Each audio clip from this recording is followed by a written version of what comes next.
Olá, acompanhe na edição de hoje do LFG News. Juíza de São Paulo autoriza a prisão de mulher acusada de roubar 10 bermudas e 2 sapatos para seus filhos por não pagar a fiança. Seria com certeza a possibilidade de se reconhecer aqui o princípio da insignificância. A acusada é diarista e está desempregada. Mesmo assim, a mãe de 10 filhos pode ficar presa. Estão abertas as inscrições para escrivão inspetor de polícia da Polícia Civil do Rio Grande do Sul. São oferecidas 500 vagas para um salário de quase R$3 mil.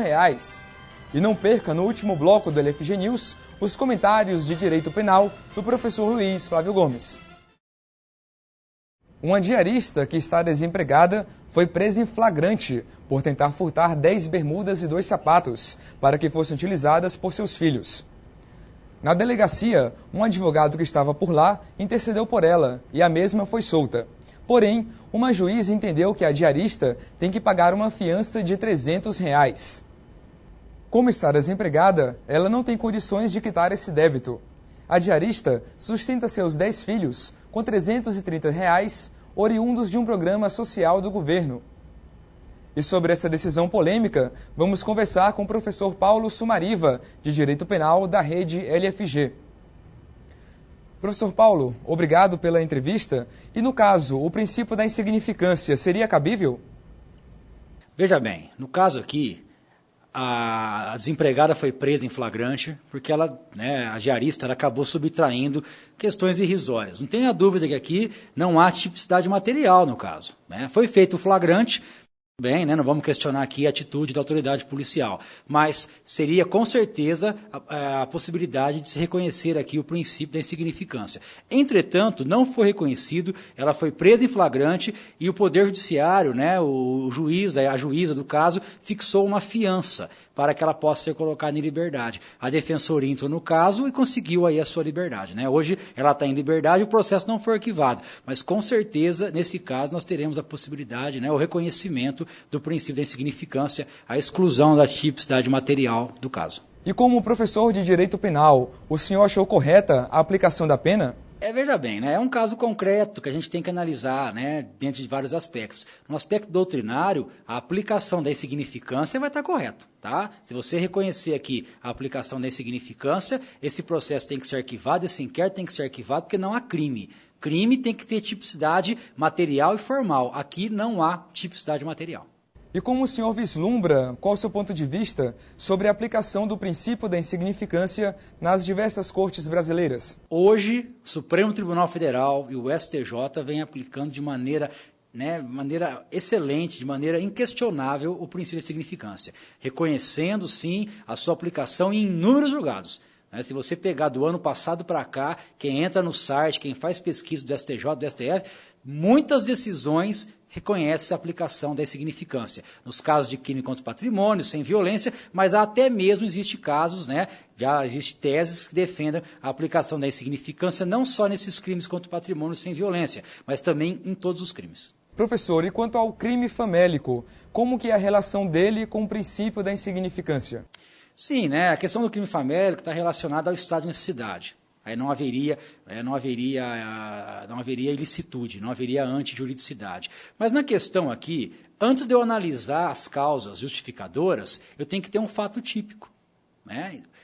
Não existindo fato típico, eu não vou nem analisar as causas excludentes de ilicitude. Então, nesse caso aqui, reconhecendo a insignificância, eu não tenho nem o fato típico, eu nem vou analisar as excludentes de ilicitude. E nos concursos públicos, professor, como que tem sido a cobrança deste princípio? Todo concurso hoje está perguntando o princípio da insignificância. Os últimos concursos que nós tivemos acesso, Ministério Público, Magistratura, tem uma perguntinha relacionada à tipicidade material ou à tipicidade formal. É um assunto que está na moda, é um assunto que pegou.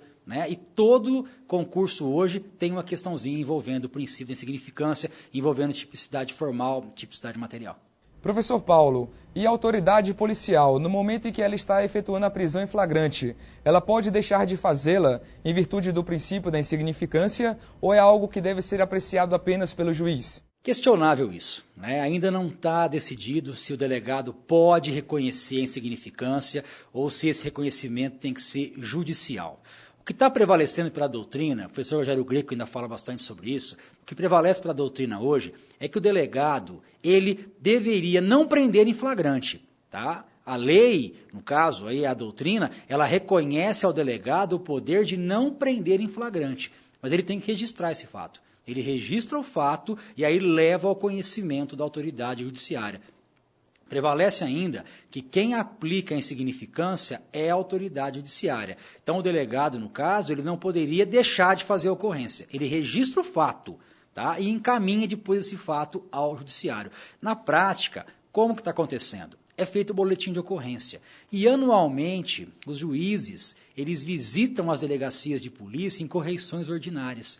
E, nesse momento, o juiz ele vai vistoriar os boletins de ocorrência aonde a autoridade policial arquivou baseado no princípio da insignificância. E o juiz, então, ele chancela esse arquivamento. Ele dá a sua decisão judicial ao caso. Se ele não concordar, se instaura inquérito. Caso contrário, é a decisão judicial que está amparando ali a decisão anterior da autoridade policial.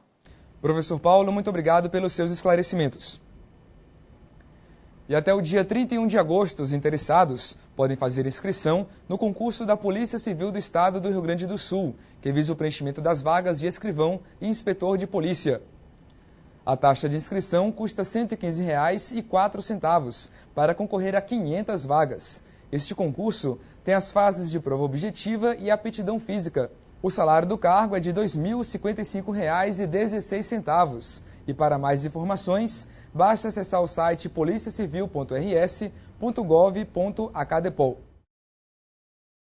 Não deixe de visitar e ser um seguidor do Twitter do professor Luiz Flávio Gomes, onde diariamente o docente comenta um tema jurídico da atualidade e assuntos relacionados a concursos públicos. O endereço é twitter.com/professorLFG. Julgando o processo de existência de vínculo empregatício, a 5ª Câmara do TRT da 15ª Região entendeu que não existe vínculo entre manicure e dona de salão de beleza. Para a relatora do caso, desembargadora Ana Maria de Vasconcelos, os elementos probantes carreados aos autos apontam na direção da não existência de vínculo de emprego. Para a desembargadora, a autora utilizava-se das instalações da reclamada mediante o pagamento diário de uma espécie de aluguel, calculado à base de 50% sobre os cortes de cabelo que fazia no salão. Fazendo sentido a tese de que existe a sociedade de capital e indústria. Esse foi o ponto de vista da relatora. O que é importante nós analisarmos é que em cada caso é um caso. Precisamos pegar aí, pelo princípio da primazia da realidade, ver o que realmente acontecia, qual era a relação que se tinha entre essa manicure e a proprietária do salão de belezas. Por quê? Se a proprietária do salão de belezas, ela tem os riscos da atividade econômica e aferia lucros com os serviços da manicure, possivelmente estaríamos falando do vínculo empregatício. Mas, se a manicure tinha uma ampla liberdade de ter os seus clientes, chegar a hora que quisesse, somente cobrando o preço que quisesse, somente utilizando o salão para que a dona do salão pudesse ter outras clientes. Exemplo, a dona do salão quer fazer o cabelo e a manicure a unha. Então a manicure cobra o que ela quer, vai trabalhar quando ela quer, para que essas clientes também possam fazer o cabelo. Mas veja que há uma autonomia entre os serviços de cada uma, não obstante a manicure trabalhar dentro do salão de cabeleireiro. É o que nós falamos que não há os requisitos do artigo 3º da CLT. Não há a subordinação, não há a habitualidade, não há a pessoalidade. Então, se não tiver configurado os elementos do artigo 3º, principalmente nesse caso concreto, a subordinação da manicure ao salão ou à proprietária, não falaríamos realmente num vínculo empregatício. Chegamos ao final da edição de hoje do LFG News. Agradecemos a você pela audiência e até amanhã.